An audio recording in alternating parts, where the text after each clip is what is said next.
ಪತ್ರ ಕೊಡಕ್ಕಾಗ್ತಾ ಇಲ್ಲ, ಚರಂಡಿ ಕೊಡಕ್ಕಾಗ್ತಾ ಇಲ್ಲ 20 ವರ್ಷದಿಂದ. ಮತ್ತು ಅವರಿಗೆ ಕಟ್ಟೆ ಪ್ರಶಸ್ತಿ ಕೊಡ್ತಾ ಇದ್ದೀರಾ. ನಾನಿವತ್ತು ಒಬ್ಬ ಸಾಮಾಜಿಕ ಕಾರ್ಯಕರ್ತರಾಗಿ ಕೇಳ್ತಾ ಇದ್ದೀನಿ, ನನ್ನ ಸ್ವಂತ ಕೇಳ್ತಾ ಇದ್ದೀನಿ, ಆಗ್ಲಿಂದ ಕೇಳ್ತಾ ಇದ್ದೀನಿ ನಾನು. ನಾನು ಅದಕ್ಕೆ ಸುಮಾರು ಅರ್ಜಿಗಳನ್ನ ಕೊಟ್ಟಿದ್ದೀನಿ, ಸರ್. ನಾನು ಸುಮಾರು ಅರ್ಜಿ ಕೊಟ್ಟಿದ್ದೀನಿ, ಇವಾಗ ಹಾಕಿದ್ದೀನಿ, ವಾಟ್ಸಪ್ ಮಾಡಿದ್ದೀನಿ, ಸಮಾಧಾನ ಎಲ್ಲಿದೆ ಸರ್? ನನ್ನ ಮನೆ ಕೇಳ್ತಾ ಇಲ್ಲ, ನನ್ನ ಮನೆ ಕೇಳ್ತಾ ಇಲ್ಲ ನಾನು. ನೋವಾಗಿದೆ ಸರ್. ಹಂದಿನ ಉಳಿದ ಮಾಡ್ತಾ ಮನುಷ್ಯರು ಮಾಡೋಕ್ಕಾಗ್ತಾ ಇಲ್ಲ, ಹಂದಿ ವಚನ ಮಾಡ್ತಾ ನಾವು ಮಾಡೋಕ್ಕಾಗ್ತಾ ಇಲ್ಲ ಸರ್. ಮನವಿಗೆ ಎಷ್ಟು ಸರಿ ಕೊಡ್ಲಿ ಸರ್, ಅವರಿಗೆ ಮನವಿಗೆ ಎಷ್ಟು ಸರಿ ಕೊಡ್ಲಿ.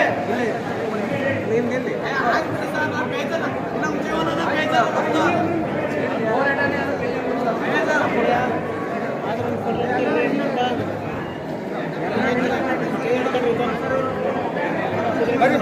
ಇಲ್ಲ ಇಲ್ಲ ನಾ ತೆಗಿಲ್ಲ, ನಾ ವಿಡಿಯೋ ಮಾಡ್ತೀನಿ.